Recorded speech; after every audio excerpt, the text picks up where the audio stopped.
On behalf of His Excellency, it is my pleasure to welcome you to Rideau Hall this evening and to this very special ceremony to present the 2011 Killam Prizes. Débutons cette cérémonie toute spéciale en invitant Son Excellence, le gouverneur général du Canada, à nous adresser la parole. Ladies and gentlemen, I would like to invite His Excellency, the Governor General of Canada, to speak. Chief Justice, members of the Diplomatic Corps, Ms. Duncan, recipients, distinguished guests, let me begin by taking a moment to pay tribute to the wonderful contribution to Canada that Dorothy and Isaac Walton Killam made in establishing these prizes. The Killams were truly remarkable philanthropists who strongly believed in the power of higher education and study. Since 1965, thousands of fellowships, scholarships, and prizes have been awarded in their name, and their legacy reminds us of the central importance of learning to our future as Canadians and as citizens of the world. My wife Sharon and I share the view that education is the key to knowledge and understanding, and that's why we are so delighted to welcome you to Rideau Hall today, the home of the people of Canada. These prizes recognize your career achievements in the humanities, engineering, and the social, natural, and health sciences. Your various specializations include the wonderfully diverse fields of computer science, genetics, Aboriginal languages, antenna research, and social psychology. And what you share is insight, imagination, and a dedication to the pursuit of knowledge. These qualities, paired with your ability to collaborate widely, have elevated your work to great heights. Each of you is on a remarkable journey of learning. More than 100 years ago, Dr. William Osler, whom many consider to be the greatest Canadian of his time for his contributions to the study and practice of medicine. In fact, I think the volume that bears that title, Principle and Practices of Medicine, went through something like 45 editions over 100 years. Not bad. He summed up our ideal approach to learning when he said, "The hardest conviction to get into the mind of a beginner is that the education upon which he is engaged is not a college course, not a medical course, but a life course." You embody the conviction that learning is a lifelong endeavor. Quite apart from that which your research has taught us about the human and natural world, I believe that we can all learn from your example. And when I speak of that great giant Osler, I think of the concept of public trust that was so important to him. One story that I retained from my McGill days, and sometimes I'm a little Irish, I embroider a little bit. This is fact. It comes from Dick Cruz's History of Medicine at McGill in the 19th century. Some of you will know the gates at the entrance to the McGill campus are the Roddick Gates, named after Dr. Roddick, who was a Newfoundlander who came to McGill, did his MD degree, and went off to Edinburgh, from which McGill's Faculty of Medicine had commenced to study surgery under Lister. Lister began the use of carbolic acid in the operating room to dispel and reduce infections, so much so that he lost the use of his hands because of carbolic acid. Young Roddick came back to McGill, and he was set up in the third operating room at the Montreal General Hospital with two of his former teachers, the senior surgeons beside him.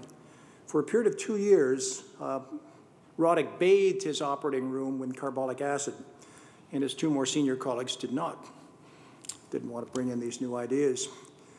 2 years running, his rate of mortality was less than 1% from cross-infections, and the two senior surgeons for a 2-year period was about 20% each year, a rather dramatic change. Confronted with this over a period of months, Osler went to the Dean of Medicine at McGill and said, "If you do not insist that those two senior surgeons begin to use carbolic acid, these statistics will be published in the newspaper on Saturday." And they changed. And the moral of that story is that lifelong journey of learning involves also a public trust to put our knowledge to work, to deal with the wrongs that occur, and of course, constantly to improve the human condition. Lorsque nous donnons le meilleur de soi, et que notre ouverture d'esprit, notre énergie et notre imagination sont les plus vives, nous envisageons chaque journée, chaque conversation et même chaque moment comme une occasion de partager et de mettre à profit nos idées et nos expériences et de continuer à apprendre. Je parle d'expérience, puisque mes fonctions de gouverneur général m'ont amené au cours des 12 derniers mois à faire un voyage de découverte à travers le Canada, qui m'a permis de rencontrer les gens dans leur propre collectivité. Ce fut une année incroyable, remplie de rencontres et d'expériences de toutes sortes. Malgré la riche diversité de notre pays, je suis tout de même frappé par tout ce que nous avons en commun et par notre façon de chercher ensemble à devenir un pays meilleur. Peu importe leur âge ou leur affiliation, tous les Canadiens désirent créer un avenir meilleur pour eux-mêmes, pour leur famille et pour leur collectivité. As we celebrate your remarkable work, I want to encourage you to think about the common thread that unites our efforts. Our greatest advances in innovations often occur at the intersections between disciplines, and ultimately, all knowledge is interrelated. Who knows what a greater understanding of quantum physics will be able to tell us about genetics, human psychology, or linguistics, or vice versa. Perhaps discoveries in one field will cast very little light on another, or perhaps they will teach us a great deal. Each advance in our understanding has the potential to unlock new knowledge. This potential, in addition to the more immediate practical applications of your work, is what makes your research so exciting. Your studies are part of a grand human collaboration that has, for the past 200 years, led to an explosion of discovery. And I believe that in order to meet the challenges ahead, we must renew our commitment to lifelong learning and innovation. As our exploration of the natural and human worlds delves ever deeper, it's imperative that we share our insights and findings and that we work together because, in today's world, it is above all through collaboration that the truly great leaps are made. With this in mind, I congratulate and I thank you for your remarkable contribution and your accomplishments that have added so greatly to our collective store of knowledge. You are worthy recipients of the Killam Prizes, and I look forward to following your work in the future.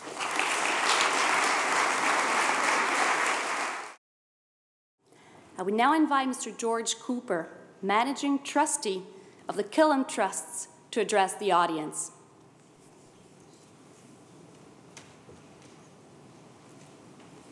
Honourable Chief Justice, distinguished members of the Diplomatic Corps, Votre Excellence, distingué lauréat Killam, Mesdames et Messieurs, I would like to begin with a passage from a letter by His Excellency published in the playlist for a concert that we Killam trustees attended a week ago Sunday in Edmonton. The concert was organized by our Calgary trustee, Anne McCaig, as a fundraiser for the Alberta Bone and Joint Health Institute. And a magnificent concert it was, too, featuring the gifted Edmonton trumpet player Jens Lindemann of the renowned Canadian Brass and Nikki Yanofsky of Montreal, the star vocalist at the Vancouver Olympics, and backed by the Edmonton Symphony Orchestra. And here is what His Excellency said in his letter. Philanthropy, one of the pillars of my mandate as Governor General, is defined both as an act of giving and as a love of humankind. When we give what we can, whether on a grand scale or through small acts of kindness, we are, at heart, philanthropists. The magnificent philanthropic spirit of Isaac Walton Killam and his wife Dorothy Johnston Killam is the reason we're here tonight. They left $100 million in 1965 for higher education in Canada, one of the largest such gifts ever, certainly the largest in modern times in today's money. Killam was Canada's leading business figure of the first half of the 20th century, and through Royal Securities, he owned or controlled or financed much of the nation's electricity and pulp and paper industries, and a lot else besides, names such as Abitibi Price, Alcan Aluminum, Nova Scotia Light and Power, TransAlta Utilities, the Globe and Mail, and BC Pulp and Paper, to just list only a few. And when he died in 1955, he was thought to be the richest man in Canada. Yet Isaac's and Dorothy's vision lay far beyond the narrow confines of the business world. Here is their vision as set out in Mrs. Killam's will. My purpose in establishing the Killam Trusts is to help in the building of Canada's future by encouraging advanced study. Thereby, I hope in some measure to increase the scientific and scholastic attainments of Canadians, to develop and expand the work of Canadian universities, and to promote sympathetic understanding between Canadians and the peoples of other countries. Mrs. Killam gave large endowments, mainly for graduate scholarships, to 5 universities: Dalhousie in Halifax, the Montreal Neurological Institute at McGill, the University of Alberta in Edmonton, the University of Calgary, and the University of British Columbia, all of them located in the regions of Canada where Isaac had made his money. Her gift to the Canada Council was to benefit the nation as a whole. Today, the Killam Trusts are valued at some $360 million. I didn't check the stock exchange this afternoon. It might be $2.47 for all I know. And that figure of $360 million is about twice the size of the better-known Rhodes Trust in England, and not far off the Nobel Foundation in Sweden. And may I say that I'm pleased to see here tonight the Swedish ambassador to Canada, His Excellency Teppo Tarjainen. He and his predecessors have been great friends of the Killam program at the Canada Council, offering the official residence for an annual celebratory dinner following the work of the Killam Prize Selection Committee. An added dividend, so to speak, was another $50 million that Killam's estate had paid in death duties when he died back in 1955, and by quiet agreement with the then Prime Minister, Louis Saint-Laurent, this windfall, plus a similar amount from Sir James Dunn, another wealthy business figure from the Maritimes, went to establish the Canada Council itself back in 1957. I doubt if today such a sketchy scheme could pass muster through the new arrangements, financial arrangements we have, but if it ever did get passed by the big house down the road, Your Excellency, I sense it would quickly receive royal assent. This windfall, I just add, was in addition to Mrs. Killam's testamentary gift, which the Canada Council administers privately outside its public mandate in the arts, and which funds the Canada Council's Killam Research Fellowships and the jewel in the crown, its Killam Prizes, whose winners we honor tonight. To our 5 Killam Prize winners, may I say, au nom des fiduciaires Killam, je vous offre nos félicitations les plus sincères.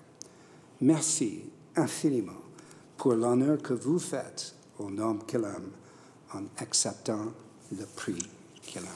Merci.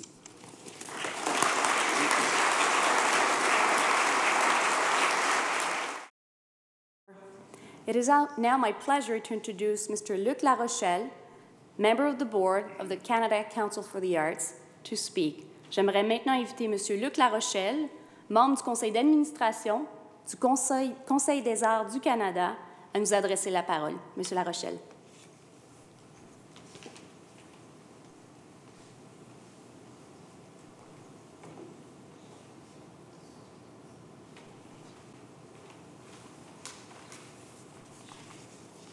Thank you, Nancy. Your Excellency, Chief Justice, Mr. Ambassador, Killam laureates, distinguished scholars, ladies and gentlemen.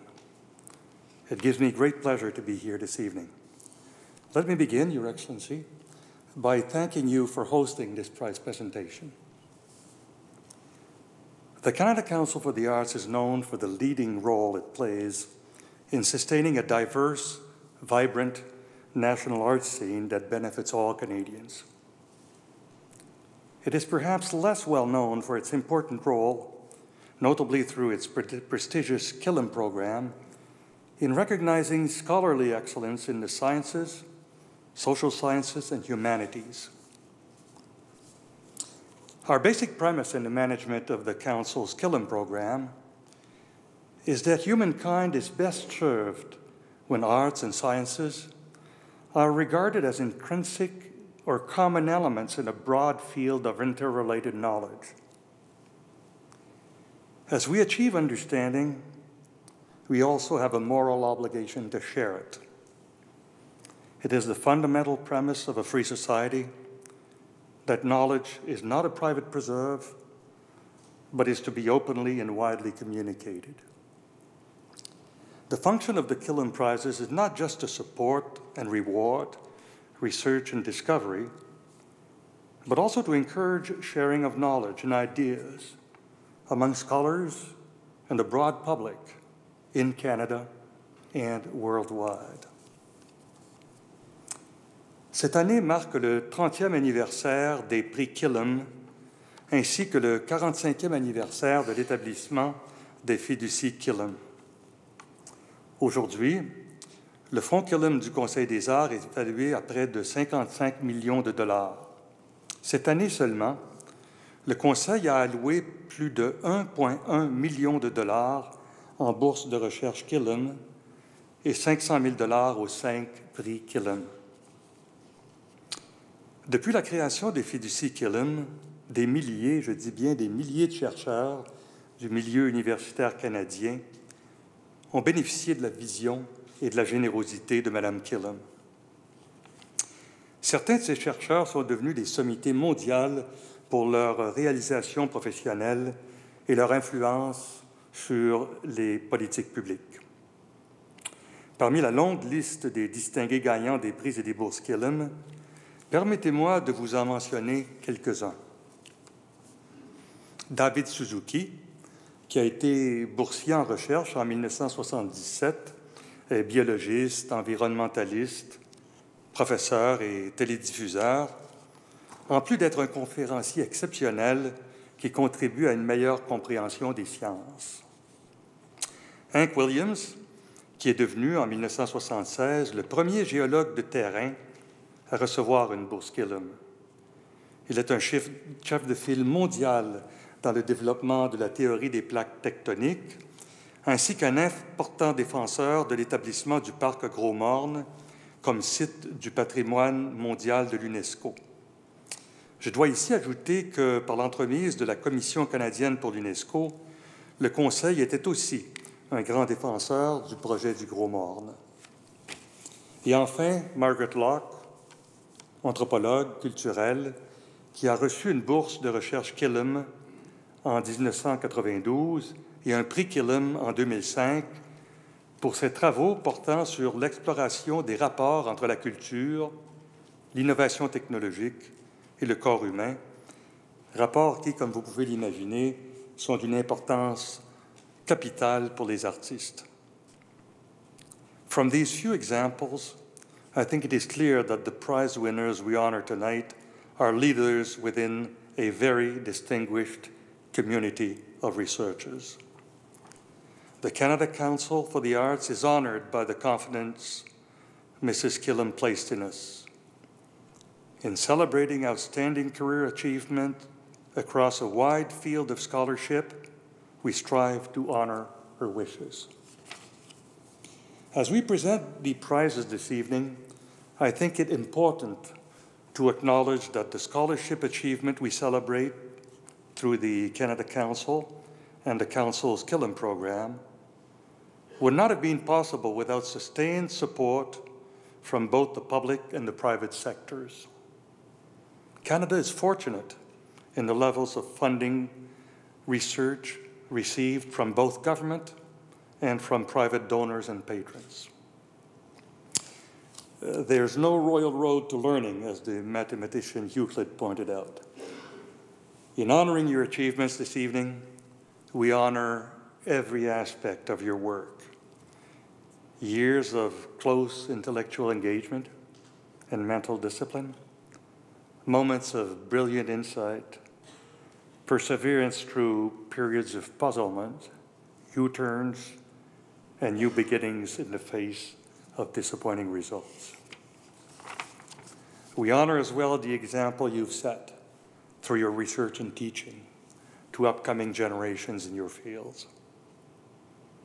On behalf of the Canada Council for the Arts, I most heartily congratulate each of you on the distinction of this prize and wish you great happiness and success in all your future endeavors.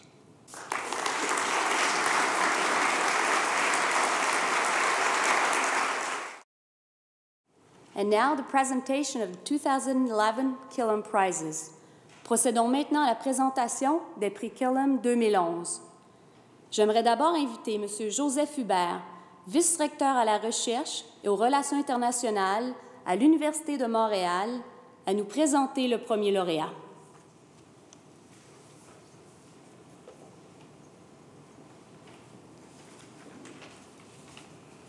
Gilles Brassard.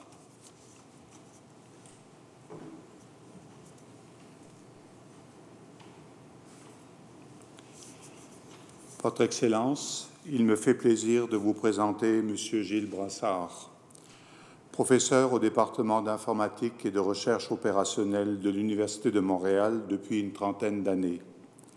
Gilles Brassard est le père de l'informatique quantique au Canada et un de ses premiers pionniers à l'échelle mondiale. Certainement l'un de ses plus connus, en particulier pour son invention de la cryptographie quantique et de la téléportation quantique. Alors que les théories de bon nombre de physiciens quantiques en étaient encore à leur balbutiement, lui-même concevait déjà des applications concrètes de ses propres théories quantiques. Ce visionnaire, qui manie la complexité d'une main de maître, a toujours pris les devants. À preuve, après une formation à l'Université de Montréal, il a obtenu son doctorat à l'âge de 24 ans seulement.